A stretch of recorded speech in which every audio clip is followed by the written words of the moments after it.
What happens when a woman in her 60s pays a man in his 20s for intimacy? It sounds like a provocation, maybe even a scandal waiting to happen. But what unfolds isn't reckless or crude.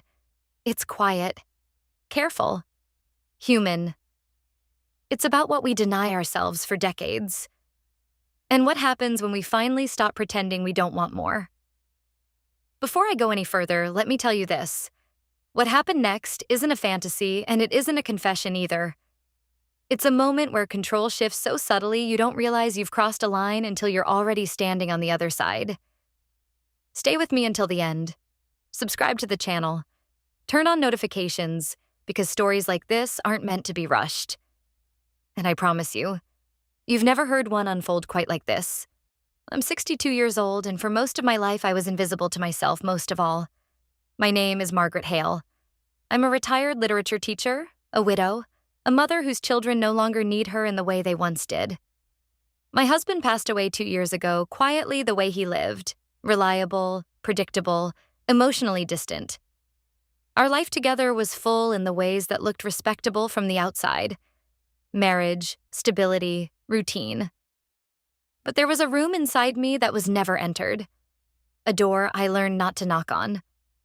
I spent decades teaching students about passion, poetry, longing, while never allowing myself to experience those things fully. Desire was something I intellectualized, not something I lived. And then one evening, alone in my house that had grown far too quiet, I admitted something to myself I had never said out loud. I had never truly felt complete connection. Not in my body, not in my spirit. Not in the way people whispered about, but never explained. The realization didn't arrive dramatically. It came like grief, soft, undeniable, and late. So I did something that shocked even me. I booked a hotel room across town, neutral, anonymous, tastefully forgettable, and I arranged to meet someone, not for romance, not for love, but for a deeply personal experience I had postponed my entire life. His name, at least the one he gave me, was Julian. When he arrived, he didn't rush. He didn't smile too quickly or stand too close. He simply waited as if giving me permission to decide everything at my own pace. He was younger than I expected, early 20s maybe, but there was a calmness about him that felt practiced, almost professional. He asked if he could greet me with a light kiss on the cheek. I hesitated, then nodded. It was brief, polite, and somehow it made my heart race more than it should have. The age difference sat heavily between us like an uninvited guest. I mentioned it, then mentioned it again. I couldn't seem to stop myself. Julian didn't flinch. He said he'd met people from every season of life. That tonight wasn't about numbers, it was about presence. We talked. That was the first surprise.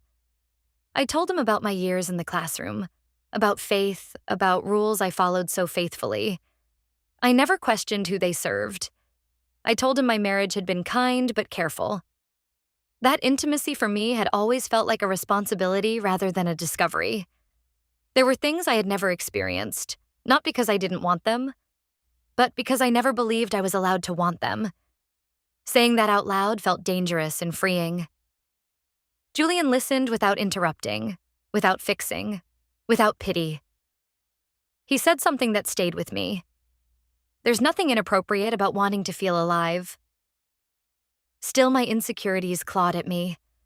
I worried about how I looked, about what time had taken, about disappointing him before anything even began.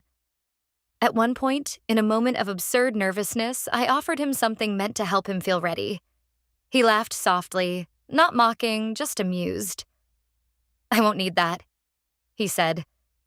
I excused myself to the bathroom, changed into something I had bought weeks earlier, and nearly returned. When I came back, the room smelled faintly of chocolate. He'd eaten a candy bar. The irrational irritation that sparked surprised me. He apologized immediately, brushed his teeth, and somehow that small act of care mattered more than anything else. The awkwardness returned, thick and undeniable. I told him we could stop, that I'd pay him and call it an experiment that didn't quite work. He looked at me steadily. You reached out for a reason, he said. We don't have to rush, but you don't have to run either. I lay back, stiff with tension. We shared a gentle moment, nothing more. And when the night ended, something inside me had shifted, even though nothing obvious had happened. I booked another meeting. This time I brought a folded piece of paper, a list not of acts, but of curiosities, moments I'd never allowed myself to imagine, ways of being seen I'd always dismissed as unrealistic or selfish. Julian read it slowly, smiled.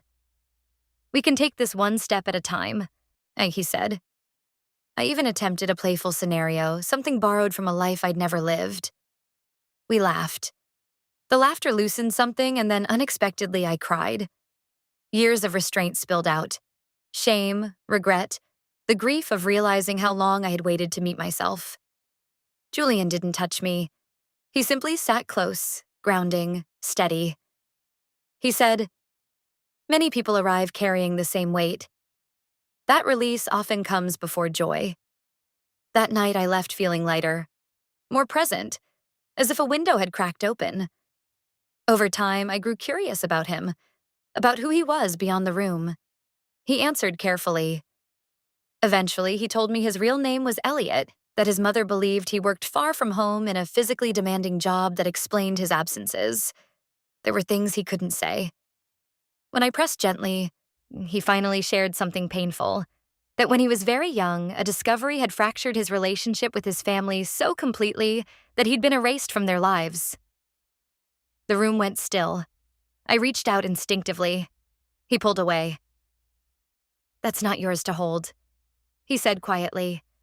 He began gathering his things. I apologized, overwhelmed by the realization that even in my vulnerability, I could still overstep.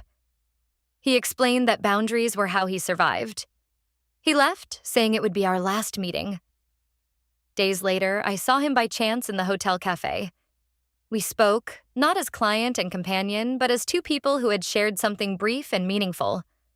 I thanked him, told him I had felt powerful, seen. We parted without drama, without promises. And as I walked back into my life, I realized I wasn't carrying shame. I was carrying confidence, acceptance, and the quiet understanding that freedom doesn't arrive loudly. It arrives honestly. To you, my beautiful viewers, if you ever offered someone something you secretly believed they'd never accept, what would you feel the moment they looked you in the eyes and whispered yes? Let me know in the comments. I genuinely want to hear your thoughts. If this story touched something deep inside you, hit that like button. Share it with someone special who needs to feel this intensity. And make sure you're subscribed with the bell on, because the next story might be the one that changes everything for you. Thank you for being here with me. I'll see you in the